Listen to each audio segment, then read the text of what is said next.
It is team of the season time, boys. Get your coins at FIFACoinZone.com. The link is in the description. Use the code Janny at checkout for 5% off. Hey, assistant coach, how are you doing? It is me, Canisports, and welcome back to the Crystal Palace career mode. Obviously, this is the career mode that has been lasting for the longest on my channel, and because of that, we want to have a proper season. This time it is season number 5, and we are going for 6 titles. Yes guys, if you would smash that like button, I would really appreciate it. Let's get over 1,200 likes. That would be amazing, assistant coaches. And now our first game today was going to be against AC Milan, the team that I'm doing in my other career mode. So let's see how they will play against Crystal Palace. We are starting off with Nigel de Jong on the ball. And obviously this team is a lot different than the team that we created at AC Milan, which is definitely a much stronger team right now, with players like Thiago Silva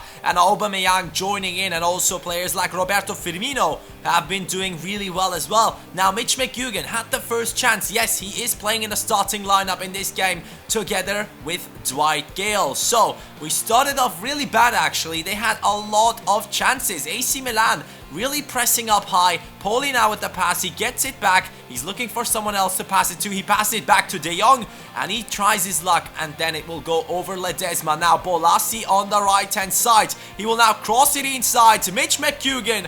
From very close range, he's missing the big opportunity to score the first goal in this match, and AC Milan were really doing well in the defense, so I had to bring up some new players into this team. It was time for players like Dybala to join in. Now Bolasie on the ball, he's passing it over to the left hand side. It is Centurion who hits the post, but then Devante Cole with another chance, and the goalkeeper clears it on the line. 81st minute, AC Milan with a free kick, and they do actually hit the woodwork as well. So they had their chances, we had our chances, and somehow we ended up with 0-0. I couldn't understand how that happened, because definitely my Crystal Palace team is a lot better than even the AC Milan team I am using right now in my career mode, in my opinion, because I seriously know every single player inside out with Crystal Palace, and 2 players got injured for 3 weeks. Mitch McGugan and Ward-Prowse got injured, and Devante Cole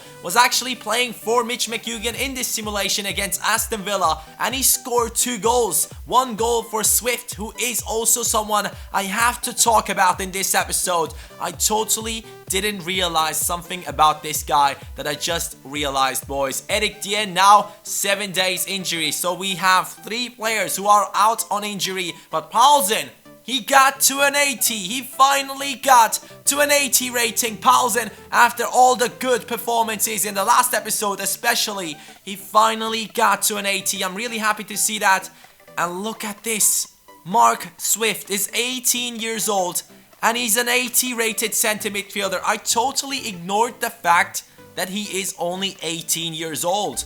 And that is ridiculous. That is insane growth. He definitely is an exciting prospect, or even someone with potential to be special for this career mode. Now, we also had a game against Bournemouth, who now have made it to the BPL in real life, but they are not a match for our team. We are winning against them 3-0. Thanks to the goals of the likes of Redmond. Now we were able to give some contracts for players like Ledesma, who needed a little bit more money in order to stick to the team. He accepted the contract. He is obviously someone we have invested a lot of time in.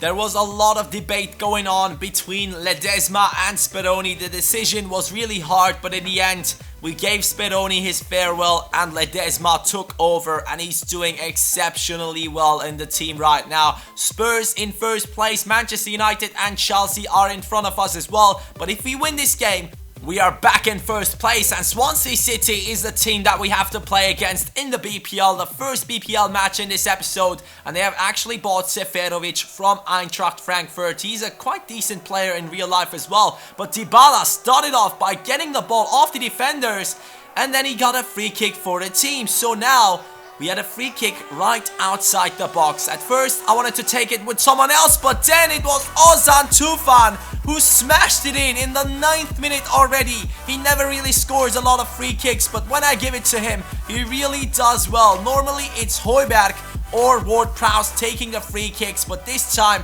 I trusted in Ozan Tufan. And take a look at this long shot.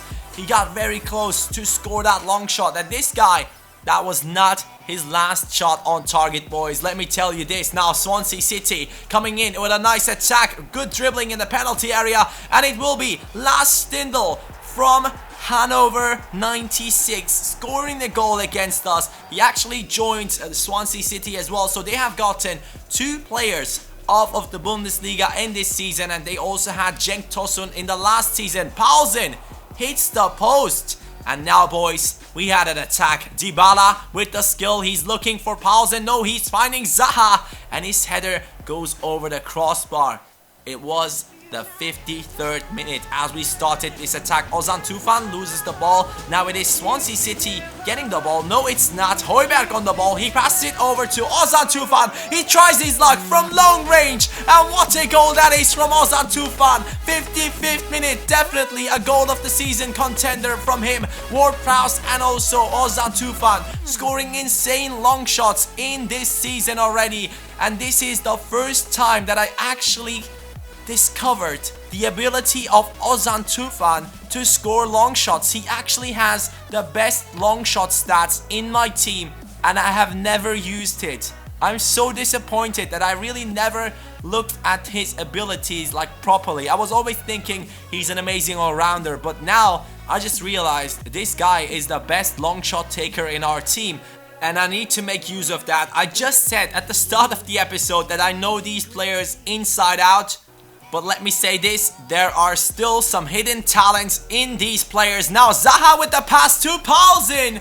And that's the 3rd goal of this match. Paulsen scoring it, and that was it for Swansea City. There's no way to come back from that one. And since I was thinking like that, I thought, hey, let's get in some new substitutions into the squad in order to maybe score one more goal. That would be nice. But it was Swansea City on the attack in the 86th minute, and that is a really nice pass, which then will be crossed over to Bafétimbi Gomis, and he scores the goal for Swansea City. He shouldn't have celebrated for that long. Pick up the ball and then get back into the game, mate. That is not the right thing to do. Ozan Tufan with a finesse shot from long range, and the goalkeeper had his problems with that one, so I will definitely make use of Ozan Tufan's long shots. But in this game, I really tried it a bit too much, but I had a lot of fun with that. He actually was the captain, and let's take one more closer look into this goal from him. Really nice goal. It actually hit the crossbar and then bounced back down. That is actually, I love long shots that end up being like that. Those are the best. Luke van Overeem, he is an insane talent joining our youth squad. He's 69 to 94 potential, so maybe he will be a player for the future. As you guys know, after this season is finished, we are ending the career mode, but I will go ahead and sim forward, let's say like 4 or 5 seasons to see how good these players could have actually become in the future. And Devante Cole once again scoring 2 goals, and it is the same thing that happened. Mark Swift also scored a goal against Anderlecht, so these two are really working well together. Whenever they are playing in the reserves team, we actually simmed that game because there was no way for the other teams to catch up to us in the Champions League first spot. And now, guys, take a look at this. Crystal Palace back in first place again, and we also got 10 million added to our budget from the Champions League group stages because we got past them into the knockout stages. So that is something that we will make use of in the upcoming transfer window. David Alaba was once again back after his injury. He was gone for a pretty long time, and we are now back on the attack with Ozan Tufan trying his luck once again. As I said, I will now try to go ahead and score many more long shots with this guy, but this time it got saved by the goalkeeper. But the attack hasn't finished yet. Redmond with the skills, he passed it over into the middle, and then it is a header by Dybala, I believe. 9th minute, it is Redmond once again, this time with the cross, and that actually gets cleared on the line. So Manchester City struggling a lot at the start of this game. Ozan Tufan with another long shot, but that one just goes over the crossbar. I can already see the comments saying, hey, stop taking long shots with Ozan Tufan.